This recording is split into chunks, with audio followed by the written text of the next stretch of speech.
Hello everyone, welcome back to K Guru channel bye निर्मल गुप्ता। प्यारे बच्चों, आज हम कक्षा 10 की कार्यपत्रक नंबर 47 सॉल्व करेंगे। हमारा विषय है हिंदी और हिंदी में हम पुनरावृत्ति करेंगे राम लक्ष्मण परशुराम संवाद की। बच्चों, ये आप ऑलरेडी पढ़ चुके हैं वर्कशीट के थ्रू और आज हम इसका रिवीजन करेंगे। तो सबसे पहले मैं आपको एंट्रीज बता दूं। आपको अपना नाम लिखना है, कक्षा अध्यापक का नाम लिखना है, तिथि लिखनी है 21 अक्टूबर 2020। तो स्टार्ट करते हैं बच्चों आज की वर्कशीट। पिछले कार्यपत्रकों में आपने सूरदास के पद पाठ की पुनरावृत्ति की थी।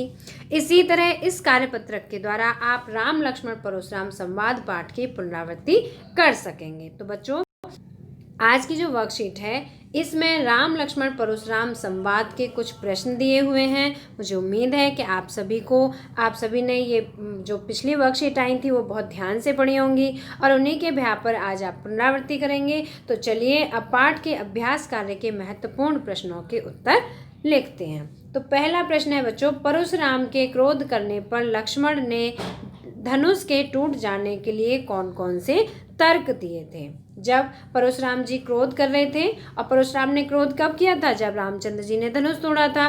तो परशुराम के क्रोध करने पर लक्ष्मण ने धनुष के टूट जाने के लिए कौन कौन से तर्क दिए थे। तो बच्चों, मैं आपको पहले प्रश्न का आंसर लिखित रूप में दिखाती हूँ।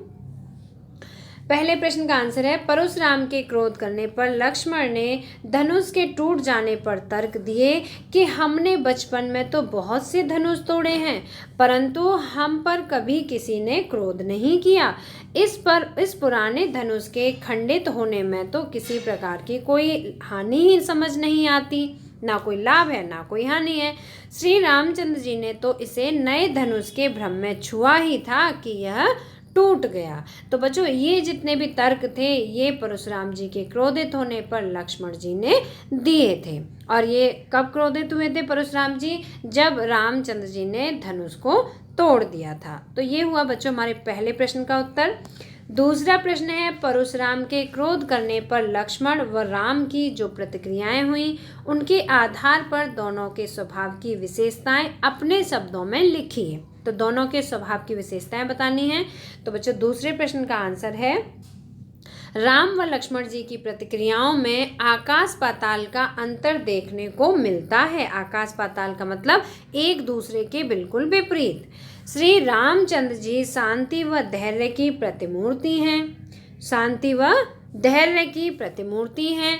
वे शील एवं विनम्र स्वभाव के हैं, जो कि लक्ष्मण जी को भी आंखों से इशारे करके शांत करते हैं। और लक्ष्मण जी कैसे स्वभाव के हैं? इसमें हमने रामचंद्र जी के स्वभाव के बारे में पढ़ा कि वो शांति और धैर्य की प्रतिमूर्ति हैं, शील एवं विनम्र स्वभाव के हैं। और लक्ष्मण जी कैसे हैं? लक्ष्मण जी का स्वभाव चंचल एवं उग्र है। इसके अलावा वे बहुत क्रोधी तथा व्यंग वचन भी बोलते हैं। तो बच्चों, ये हुआ आपके दूसरे प्रश्न का उत्तर। प्रश्न नंबर 3 है, लक्ष्मण और परशुराम के संवाद का जो अंश आपको सबसे अच्छा लगा उसे अपने शब्दों में संवाद शैली में लिखिए। तो बच्चों, कौन सा संवाद था जो आपको बहुत अच्छा लगा? तो उसे संवाद शैली में लिखना है। तो देखिए, परशुराम जी ने कहा था, अपना फरसा उठाते हुए परशुराम जी क्रोध में बोले, अब कोई मुझे दोष न दे, यह कटुवचन बोलने वाला बालक वध करने के योग्य है। छोटा बालक समझकर मैंने इसे बहुत बचाया, परंतु अब यह वास्तव में मरने वाला है।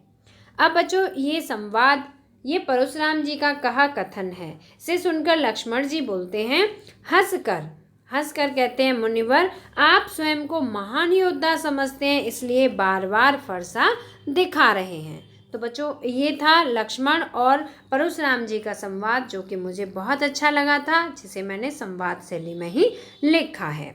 अब बच्चों, प्रश्न नंबर 4 का उत्तर है भावार्थ। ठीक है, तो पहले प्रश्न नंबर 4 समझते हैं। प्रश्न नंबर 4 है, भाव स्पष्ट कीजिए। बेहस लखन बोले मृदुबानी, अहो मुनिस महाभटसानी, पुण्य पुण्य मोह दिखाओ कुठारू, चहत उड़ावन फूंक पहाड़ू। बच्चों, आपको ये दिया हुआ पद्यांश है, ये जो पंक्ति हैं इनका भाव स्पष्ट करना है। और दूसरा है इसमें, यहाँ कुबड़ बतिया को नाही, जे तर्जन देख मर जाही, देख कुटारू सरासन बाना, मैं कछु कहा सहित अभिमाना। तो बच्चों, चौथे क्वेश्चन में 2 काव्य पंक्तियां दी हुई हैं। इन दोनों काव्य पंक्तियों का आपको भाव स्पष्ट करना है। तो बच्चों मैं आपको 4th क्वेश्चन का आंसर दिखाती हूँ। जो पहली काव्य पंक्तियां हैं उनका उत्तर है, प्रस्तुत पद्यांश में लक्ष्मण जी ने परशुराम जी पर व्यंग बाण छोड़ा और उन्होंने परशुराम जी को महान योद्धा कहा है। परशुराम जी को क्या कहा है? महान योद्धा कहा है। इसके साथ यह भी कहा कि क्रोध युक्त व्यवहार से शत्रु को डराया नहीं जाता है। परशुराम जी उन्हें दुर्बल व कमजोर समझकर दबाना चाहते हैं और अपने फूंक से पहाड़ को भी उड़ाना चाहते हैं। दूसरे जो पंक्तियां थी बच्चों उसका अर्थ है, वीर एवं महान योद्धा कुम्हड़े के छोटे फल की तरह नहीं होते जिन्हें तर्जनी उंगली दिखाने यानी शत्रु को थोड़ा बहुत क्रोध दिखाकर उसे डराया या दबाया जाता है। वीरों के साथ तो वीरता का व्यवहार किया जाता है। बच्चों ये जो पंक्तियां थी ये पंक्तियां लक्ष्मण जी के द्वारा कही गई थी परशुराम जी से। तो लक्ष्मण जी ने इसमें कहा था कि जो महान योद्धा होते हैं उन्हें कुम्हड़े के फल के समान नहीं समझना चाहिए, जैसे उन्हें उंगली दिखाई और वो मुरझा गए। तो जो वीर होते हैं उनके साथ तो युद्ध क्षेत्र में वीरता का व्यवहार किया जाना चाहिए। तो बच्चों ये आपके 4th क्वेश्चन के दोनों जो काव्यांश हैं उनके भावार्थ हैं। इसके बाद आपका प्रश्न नंबर 5 है जिसमें आपको गतिविधि लिखनी है और गतिविधि का टॉपिक है दूसरों की क्षमताओं को कम नहीं आंकना चाहिए। तो बच्चों आप सभी ने खरगोश और कछुए की कहानी तो सुनी ही होगी, जिसमें कि खरगोश ने कछुए की क्षमता को कम आंक लिया था। तो उसी कहानी के माध्यम से हम स्पष्ट करना चाहेंगे कि दूसरों की क्षमताओं को कम नहीं आंकना चाहिए। तो देखिए, एक वक्त की बात है, किसी घने जंगल में एक खरगोश व कछुआ रहते थे। खरगोश को अपने तेज दौड़ने पर घमंड था। उसने कछुआ की सुस्त चाल देख दौड़ जीतने की शर्त रख दी। कछुए ने चुनौती मान ली और दौड़ लगाने लगा। दौड़ शुरू हुई और कछुआ अपनी धीमी चाल से दौड़ने लगा। खरगोश ने कुछ दूर दौड़ने के बाद सोचा कि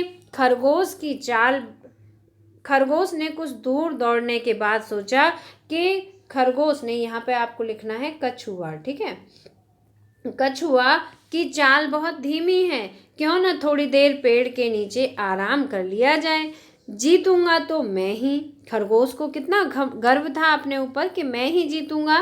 पेड़ के नीचे आराम करने लगा और अचानक ही उसकी आंख लग गई।